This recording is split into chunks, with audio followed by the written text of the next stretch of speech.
Today I have Cynthia Abado here with us, which I appreciate your time. She is a very successful realtor and also a cosmetologist.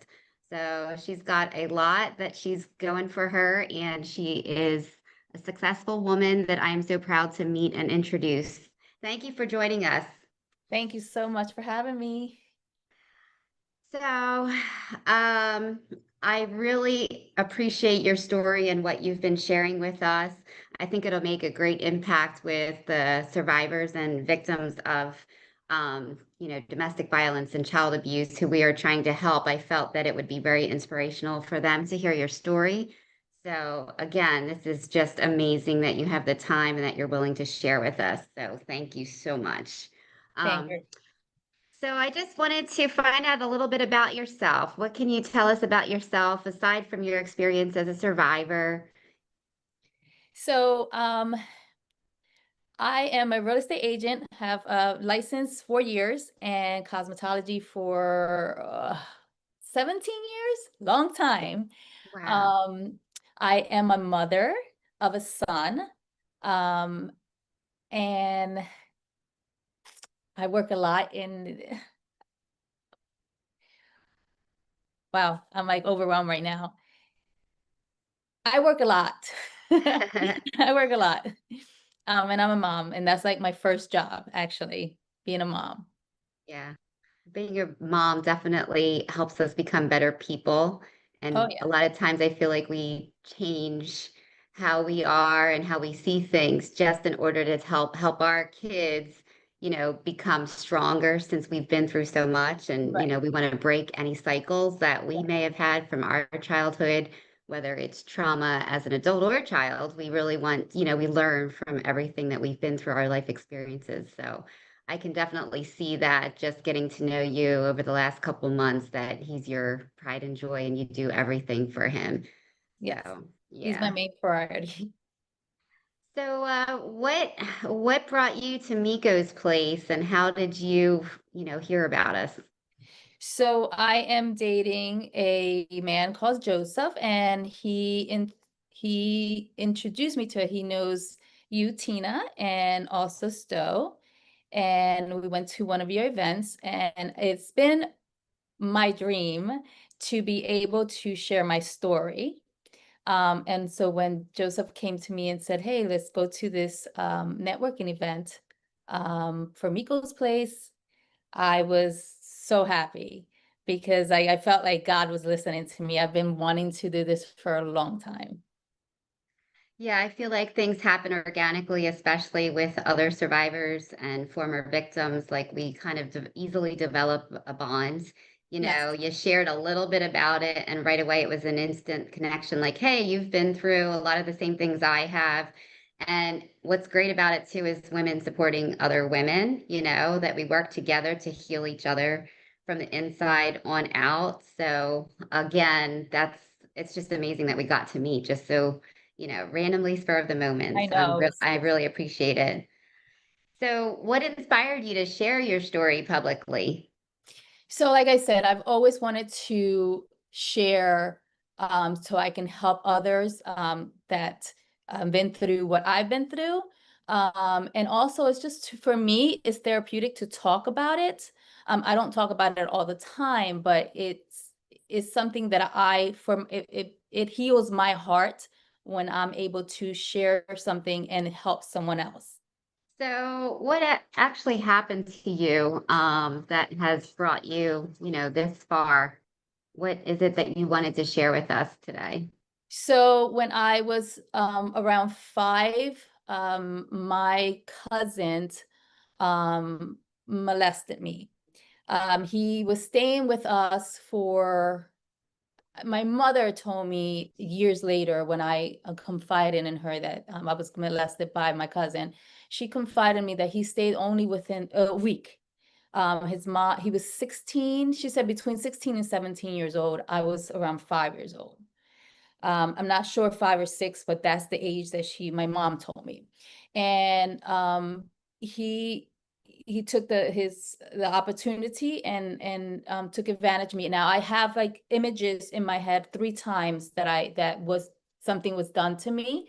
Um, but I can't recall if those are the only times that he did something to me, but those are the or more within that week. All I can remember is 3 different images.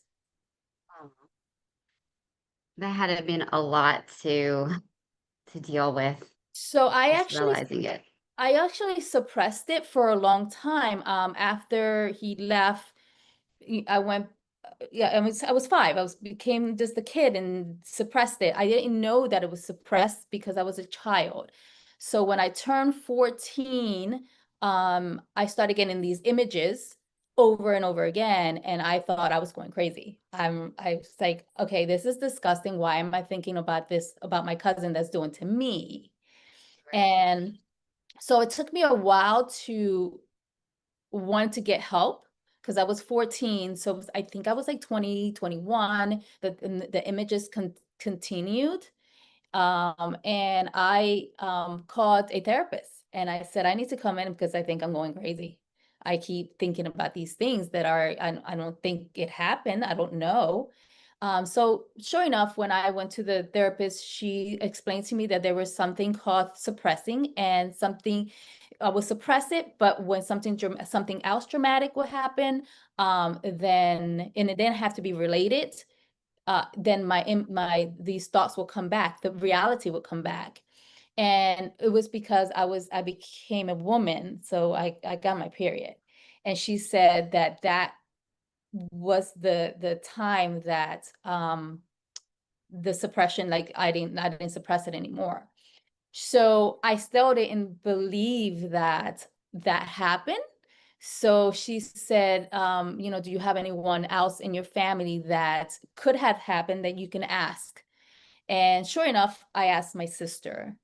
But I didn't ask my sister in probably like year or so later. I don't remember exactly the time frame. And Yeah, yeah. when my cousin when our cousin was staying with us, and when I was talking to her, she cut me off. And she said, "Didn't he do something to you?" And I said, "Yes, did he do something to you?" And she said he tried. But my sister was Wow. a little older. So Hmm. it confirmed. Oh, whoo, get into your eyes. So it confirms that I wasn't going crazy and that something needed to be done. I don't get Right. teary-eyed. Oh my gosh. Well, Uh, let us know if you need a little break. I'm good. Okay. Okay, I'm good. So, um, I didn't tell my mother until also years later. So maybe the time frame when I went to the therapist, maybe I was 17 because I know by 23 and 24, my mom and my sister knew. I never told my dad. Still to this day, my dad's 74 and he still does not know. And because he doesn't speak that well English, when I do speak about it in public or online, my dad won't even understand what's he doesn't Right. know.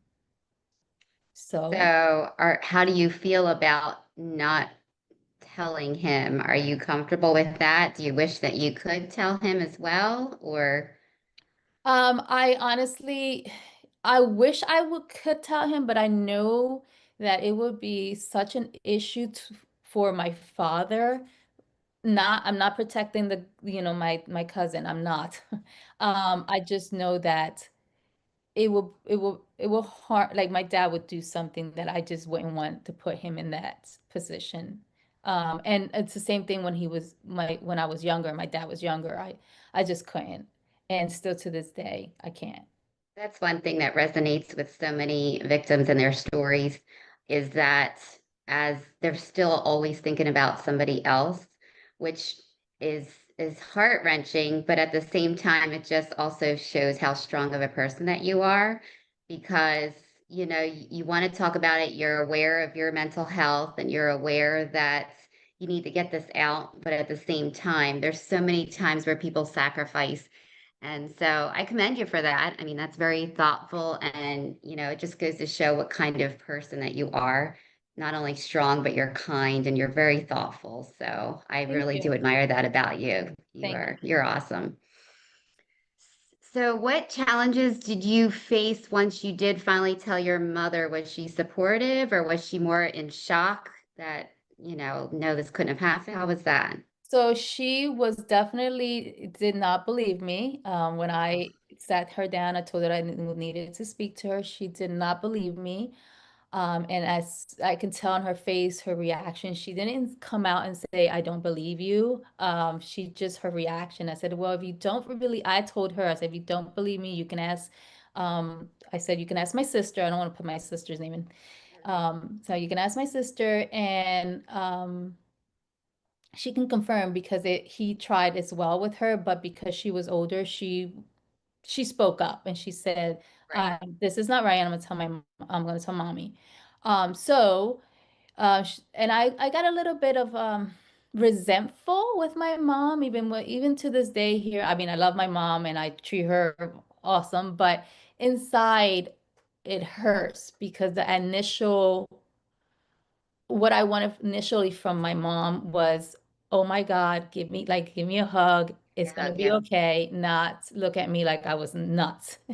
And I had to prove myself, which proving myself to this day. I always try to prove myself with everything. I take pictures. I take, like, if somebody writes a letter and it's proof of something, it could be anything. It could be my business. I will definitely take a picture or have like I always have to have proof. And Right. I think it stems back to my mom not believing me. I think. Oh, Yeah. yeah. I'm sure it does. And even if it started before that, it always stays with you. It just reiterates, oh, they don't really believe me or they don't understand how traumatic it was for me. Right. Kind of similar with my mom. I loved my mom dearly, and when she found out, it was the same thing. It was more of like it can't possibly have happened. And then eventually, when my abuser did did admit that he had done this, um, it was it was almost like my mom for a while blamed me. So we had an interesting relationship. I loved her. I knew she loved me, but it was also when sexual abuse comes into play, it's very difficult for any parent to swallow, let alone if it's somebody that's within the family that they know, that they love, that they trust. So you feel the same, I felt the same way that, okay, they don't believe me. Even though the words came out and she heard it, I could still feel that then she turned it more into blame for me. Right. Like, how could I do that? How could I turn this person on? Multitude of things. I'm only sharing that because, I want you to know that that's normal and it happens to a lot of people, and you're very strong and brave to embrace that, still show love, but understand, that, hey, this really did happen to me and it's okay. I'm going to be okay. Right. So how do you think the response from your mom, especially, I guess I would say, affected your healing? Ooh, it took me a while. Still to this day, like I said, I in my heart is I'm a little resentful of that she didn't believe me. Mm, Um, but again, she's my mother and I I understand. think I think I think she oh gosh, what's the word I'm trying to think of? She blames herself mm, because I remember her saying, but I was always in the house. Like mm, like she was in the house every time that it did happen. I do remember her being in the house. She was downstairs when everything was happening upstairs. I think she blames herself, but how do I like I said, I love my mom. I understand why she was not believing, but it does still hurts. yeah. Well, we believe you, and you have a whole tribe of people that believe you and want to get your story out. Um, so what are some of the practices or therapies or things that you do to help yourself cope with what you've been going through? What's been the most healing for you? So if the gym, I go to the gym a lot. Um, if I get triggered, and I didn't go to the gym that day, I definitely will go to the gym because that takes everything away for me, if for the time being. I do get uh flashbacks here and there, not every day like I used to. But when when I do get triggered and get these flashbacks, they're not fun because I feel guilty that they're coming up in my head again. So I go to the gym. Oh, Yeah. well, gym definitely helps with the stress levels for sure. When you say flashbacks, are you talking about dreams mostly, or are you talking about like throughout the day, like a smell or a sound or a song? Throughout the day, and it's not every day, Hmm. I can be driving and very relaxed and I get a flashback of what happened. It could be a song, even though I don't remember how I didn't remember any music on when he was abusing me. But if it's something, it could be anything. I could be driving and hear music and it just gives me, I don't know why, but I get a flash. Wow. And, but the way that I will remove that is either go to the gym, say, okay, it's time to go to the gym, or tell myself, this is a flashback. It's not happening right now. You're going to be okay. And I'm an adult now, so I understand that what's going on and why I'm getting this anxiety now because I got the flashback, because I do get anxiety. Um, and then that I just kind of talk myself out of it and then drive to the gym. So, what are some of the things that you wish you could have told yourself, your younger self? Um, that is okay. Um, that it's not okay that it happened, but it wasn't your fault. Um, and it's not your fault, and you'll know that in the future it's not your fault, and you're gonna be so strong from what happened to you, even though it was tragic, but you're gonna be strong from that, and you're gonna Yeah. help other people. Yeah, which is what you're doing, but you definitely are a powerful force of energy over A there. lot I'm of it. always seeing what you're doing and you're selling and you're showing houses and you're open houses. You've got a lot of confidence. And it's incredible to me because I'm sure when you were much younger, you were a lot quieter, I'm guessing. And I get that. And I'm sure some of that has to do with trauma as well. But it's nice to see that, that hasn't affected you as much as some people. Like you were able to turn it around and be a lot more positive because things could have gone in the completely other direction. You could have been Absolutely. introverted. You could have been trafficked. You could have ended up on drugs. There's so many things that, you have that strong mind, which I think Right. really help you. What is important to you to talk about as far as child sex abuse? What do you think is something that most people are not aware of or are missing in this whole process of, like, say, what you went through? So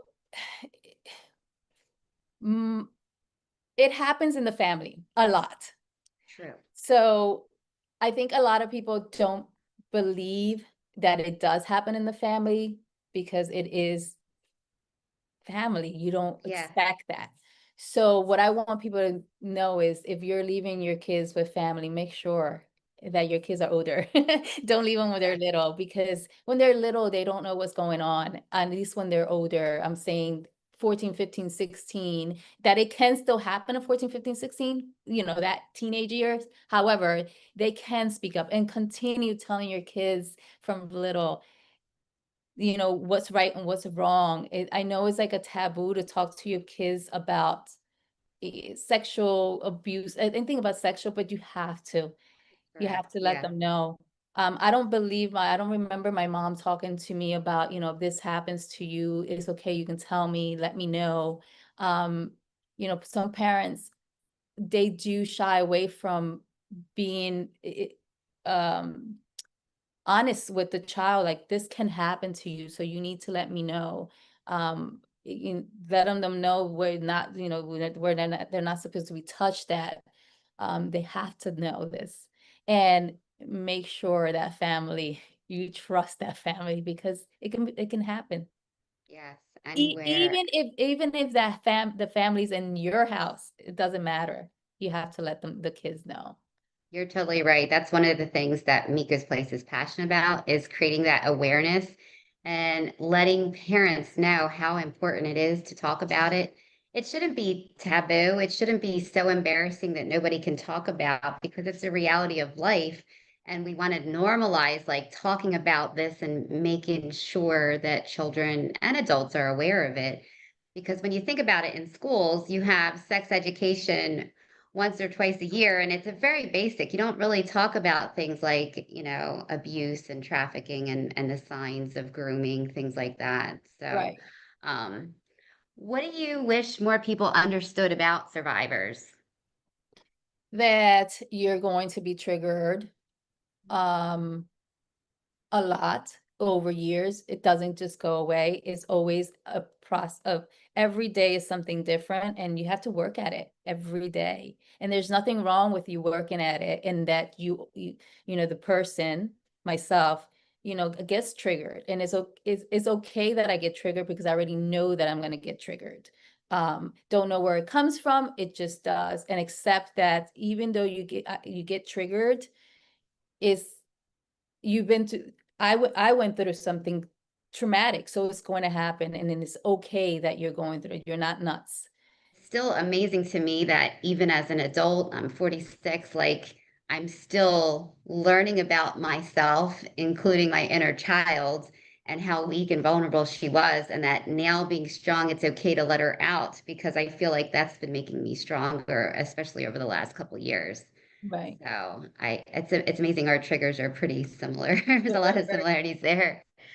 Um, so I'm just curious, what would you say to somebody that's listening now that is going through it? So they're in it. They're still going through the abuse, they're going through being uncomfortable, whether it's grooming, whether it's domestic violence, whether it's child abuse. What would you say to them if you could talk to them right in person? Tell somebody. Please tell somebody. It's not their fault. It doesn't matter what age you are. It's not your fault.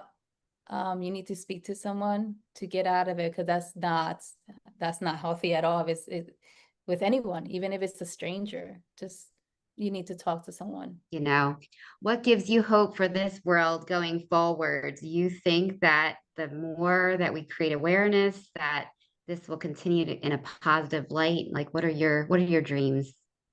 My dreams are to at least touch somebody's heart that's going through something, and for them to wake up and say, I had enough of this, and it's okay to talk about it. So my dreams is to be able to get in touch. I mean, I hope to will be more than one person, but at least one person, for them to turn back and, you know what, I watched that podcast with Tina and Cynthia, and that's what made me go to get help. Yes. Yeah. Yeah. So how do you care about yourself? This has been a lot. This has been a heavy, conversation. So I know you like to go to the gym, Yes. but how do you care for yourself when you go through it? Like for me, I have to exhale and I need an hour by myself. Like I just need space and play some music. What do you do anything else aside the gym? Like after this conversation, this podcast, how are you going to heal yourself? So, um, I when I talk about it, that's healing to me. Okay, So when we're done the podcast, I will, just normal, like good. every day. It won't bother me, because healing is besides the gym, healing is me talking about it. It That's just it awesome. helps. Yeah, it helps out a lot. Um, I don't. That's the way that I heal. I don't cry anymore unless I'm like talking about it, and I get teary. But I don't really cry like when I'm done. The only time I cry is if I get triggered, and after I get triggered, I feel bad that I got triggered, so I'll cry. Oh, Yeah, oh. You shouldn't feel bad yeah, about that. I do get It's just part triggered. of who you are Yeah, and you identify it and you learn and grow from it. yeah. So that's what's really inspiring about you. Is there anything that I didn't cover or we didn't cover today that you wanted to share? No, I think we covered a lot. Everything. I mean, besides, if you do need help, you need to get help. And find something that will get your mind off of it. Not that it will always, you will always have that in your mind, but like just for the time being. Otherwise, I think that you can go in a spiral depression, and that's not good.